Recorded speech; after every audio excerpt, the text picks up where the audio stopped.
Good morning, everyone, and thanks to be here to listen to this session. My name is Federico Selle. I'm principal in Medallia. Medallia is a technology company leader in CX, and I'm very passionate about customer experience. And today I would like to give you what is my experience with customer experience, helping clients to implement strategy around customer experience. Before we kick on and we go into the details of what we think are the three areas that you need to take care when you start to think about the strategy on customer experience, I would like to take a step back and put the customer experience in the context. So I think we all agree that we are living with very unexpected and unprecedented events, the pandemic, the war now, the hyperinflation, and also looking at our consumers, how they are changing, behaving in different ways, very connected. And from a technology point of view, technology has changed dramatically in the last years. And we passed from fully physical, then fully digital in a couple of years, and then now a mix between physical and digital. And also from a competition point of view, we have seen a lot of fully digital companies entering and challenging the status quo in pretty much every industry. So my point of all of this is that we believe, and the clients we are working on believe that CX is the power to create this agility and embed the agility within their companies. And why we think about that? Because the way we interpret CX is about enabling a flow of signals toward customers and employees to really understand what's in top of their mind and really understand how we can change and improve based on what they need and how they are behaving in different ways. So with that said, this is what we believe are the three key success factors for a customer experience program. The first one is enable the CX as a part of your culture. How many of you here are running a CX program in their organization? Raise hands. Yeah, a few people, yeah. So what we believe is that in order to be very successful with the customer experience program, this needs to be part of your organization and needs to be involved the entire organization. So if it sits in a small team, an analytic team, and is just for the purpose of analyzing metrics, this is not enough. And you're not able to kind of reach results on your CX strategy. And we will deep dive a little bit on this. The second one is broadening the listen to all signals. And we will mention what we mean by signals.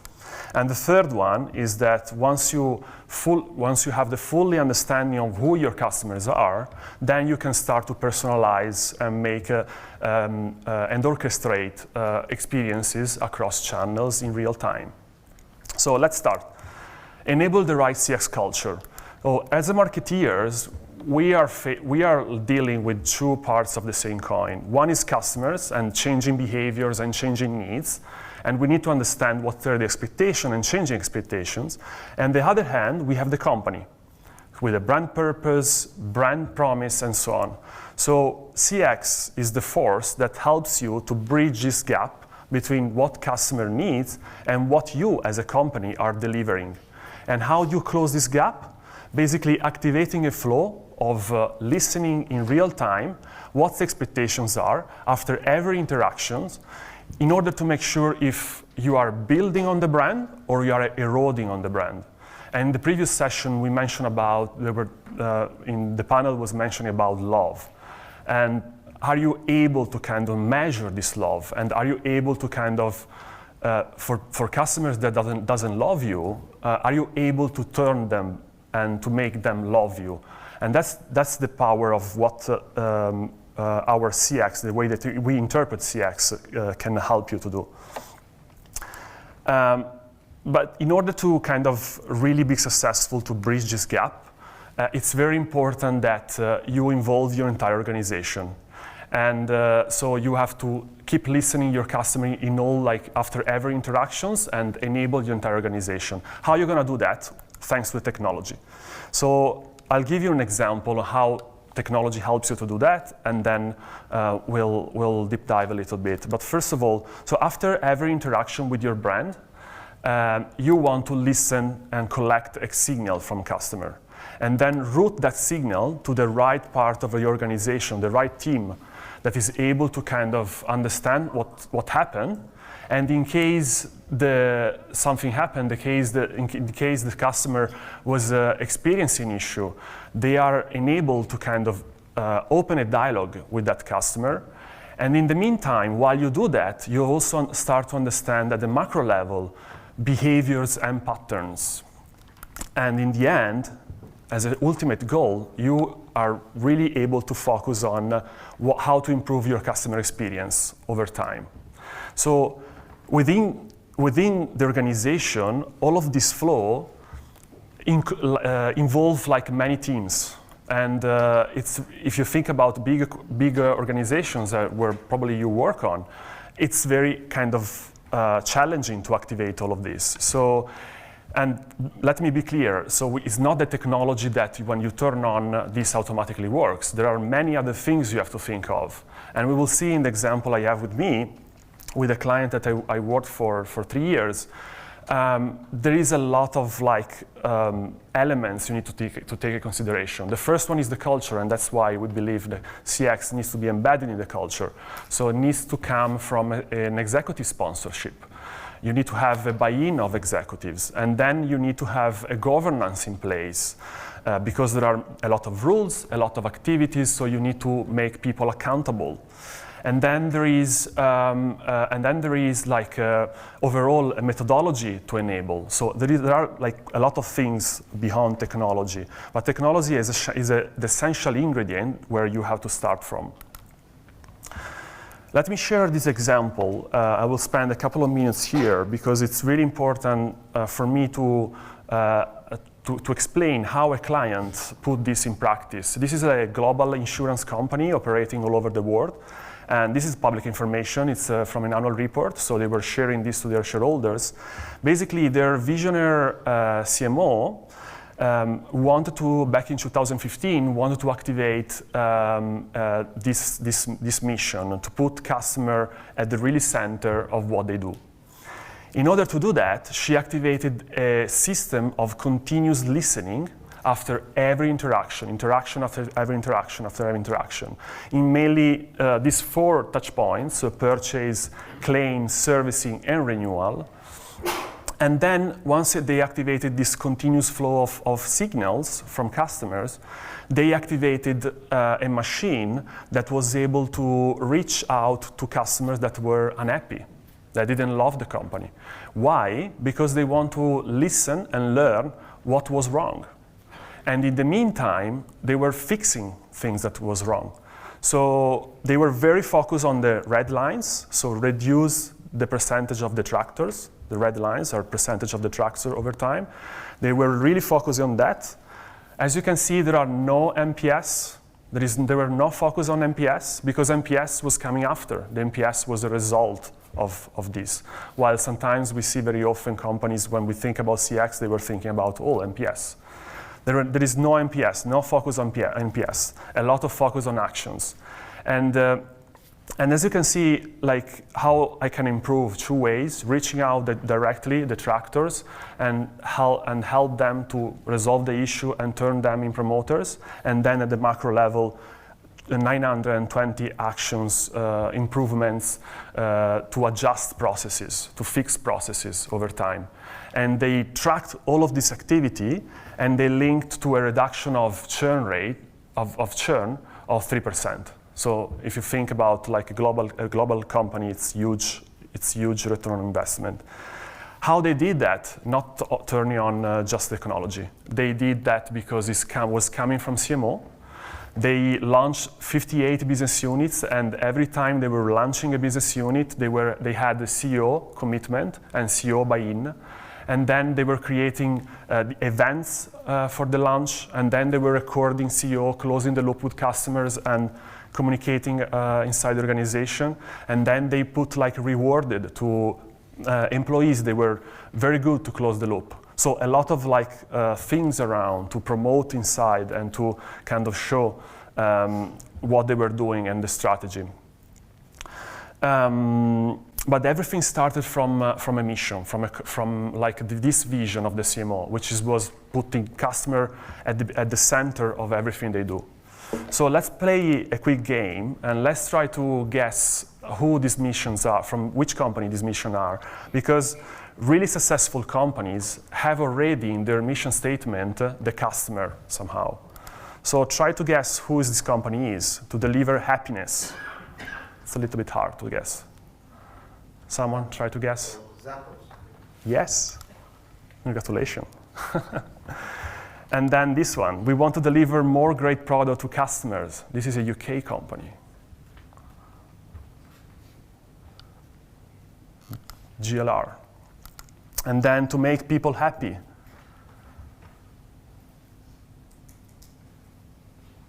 Anyone? Disney. And to treat investors fairly, to give them the best chance for investment success. Vanguard. So think about how you can embed customers in your mission and how you can put like customer first in your organization. This will really help you to kind of set for the long-term success. Once you embedded in your organization a CX culture, then you have to start to think about your listening strategy. Because so far, while I was talking, you were maybe thinking, oh, this guy is telling me to open like a survey program. No, I'm not talking about to open a survey program.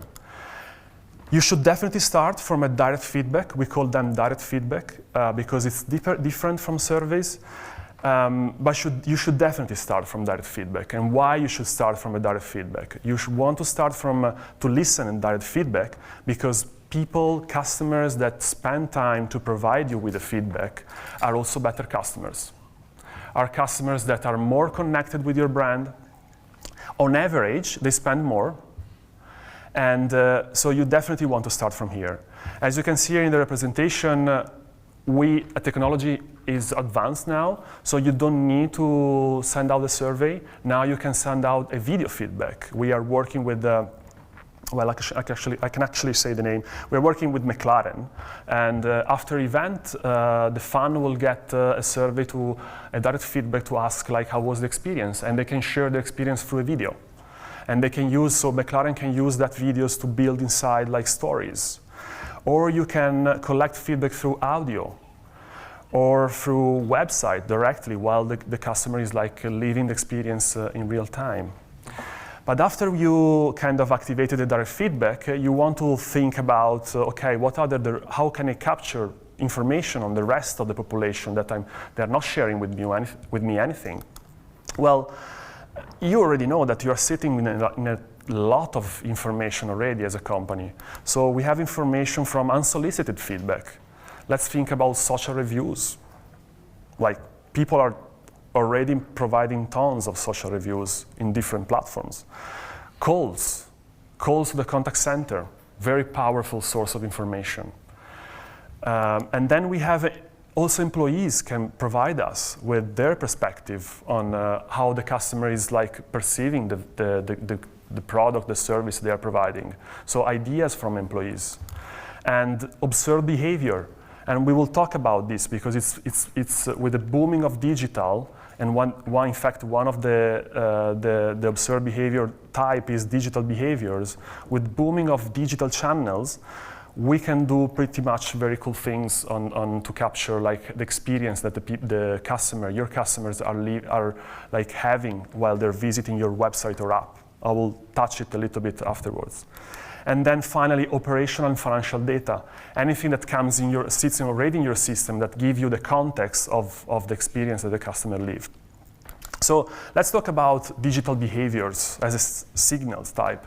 So Analytics tool already help you to track what customer did in your website, like where they click, how they move from a page to another.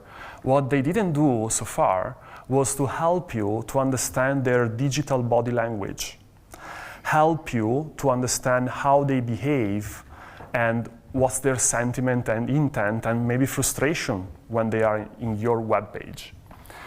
Now we can do that.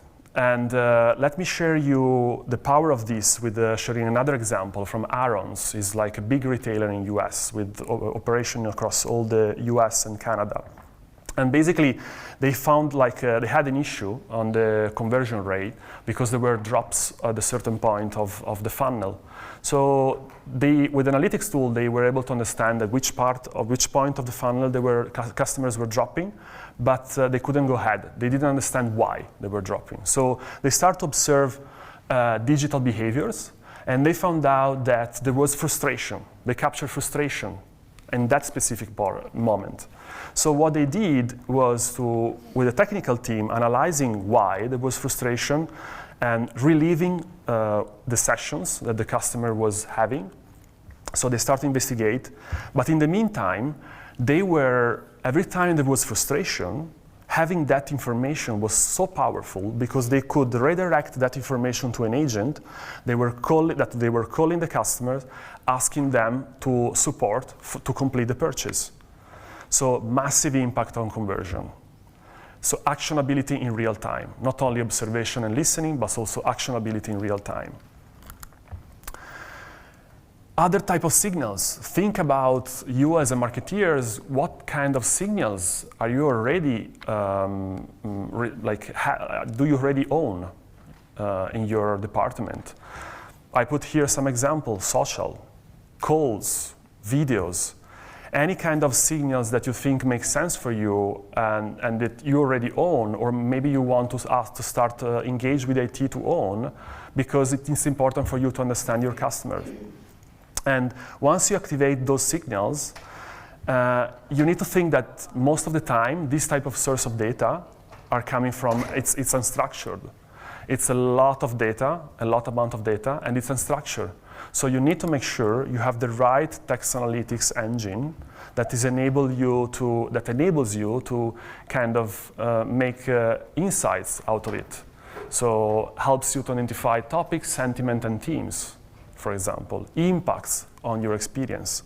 So be mindful to kind of think about, like, how do I read such amount of data? And so once you activated and you found your strategy to start to listen and activate all these signals, you need to make sure you have a system in place that connects everything together to give you the right picture of experiences that like your customer is like living. And finally, once you really know your customer, you can start to think about, okay, how I do personalize their experience in real time? How do I orchestrate their experience across channels? McKinsey, in a report, said that 70% of customers are already expecting brands to offer a personalized experience. Are we ready as a company? Well, if you think about how you design journeys, or how you have designed until yesterday journeys, we are taking like a step-by-step approach. So the customer needs to achieve something. He has to go through, or he or she has to go through this like step by step. So visit the website, buy the product, and then they will receive an email, and then I will push them to download an app, and so on and so forth. But the reality actually is quite different. It's made by interactions. It's made by a lot of channels, and as organizations, sometimes we launch a lot of like new channels. So we increase the complexity, internal complexity. And as organization also, we think about in a channel way. So we have the digital team, we have the contact center team, and sometimes they are very segregated, no? We have sometimes, when we are lucky, a cross-functional team that helps you to have the overall picture, but we think as organization a lot on channels. So how, here again, technology can help you to solve that? Let me explain you with an example. So this is an example from financial services as well industry. It's a Spanish bank with operation in Spain and operation in Latin America. What they did, the challenge they had was during COVID and also post-COVID, they launched a lot of new digital touchpoints, which gave customers a lot of flexibility, to move and to do things online. However, launching new touchpoints, they start to struggle because they couldn't connect dots. When a customer, for example, was starting to open a mortgage through a website and then was switching to an app. Every time they have to start from scratch.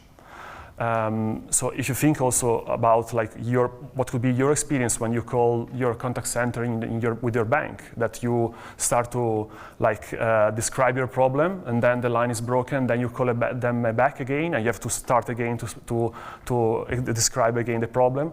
So these kind of things. So we work with them to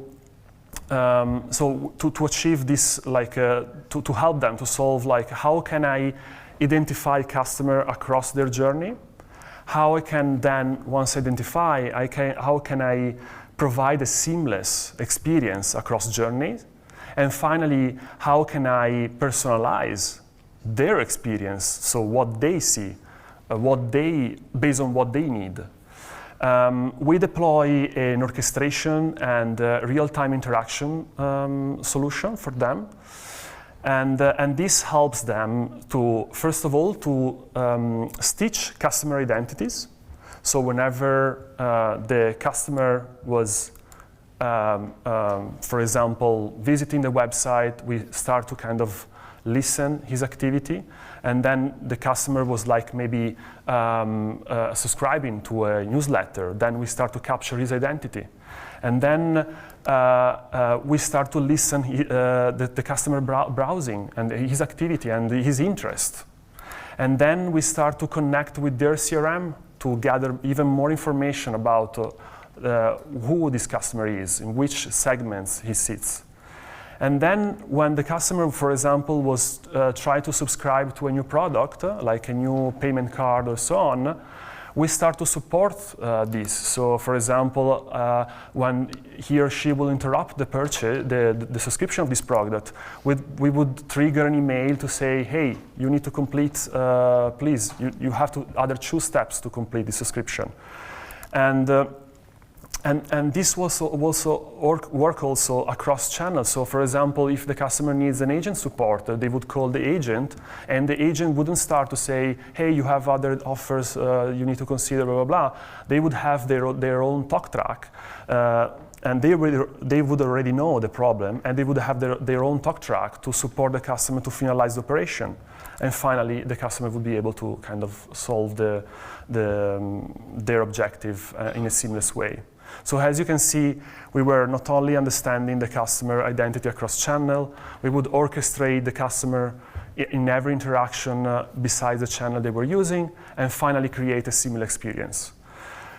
So they track from a business perspective the beneficials, and first of all they understood this reduced marketing cost, because they have been able to kind of reduce duplicate messages or irrelevant messages to the customer. They've been able to kind of personalize the communication and therefore create much more targeted, I would say, communication to the customer. Secondly, higher revenues, because they were offering the right product or service to the customer based on his intent. And then thirdly, overall increase in customer experience, because the customer were kind of understanding the company was supporting his journey. So as a conclusion, I want to leave you with 3 questions as a takeaways to think about. So the first one is, are your experiences building or eroding the brand? Are you measuring if after every interaction your customer is feeling that you are building the brand with him or eroding the brand? And then, do you have the relevant information and signals in your department? Which are those signals? How you can get that information? And then the third one, Are you connecting and optimizing experiences in real time? Are you able to follow the client across channels and in case orchestrate his experience to make it personal? Thank you very much.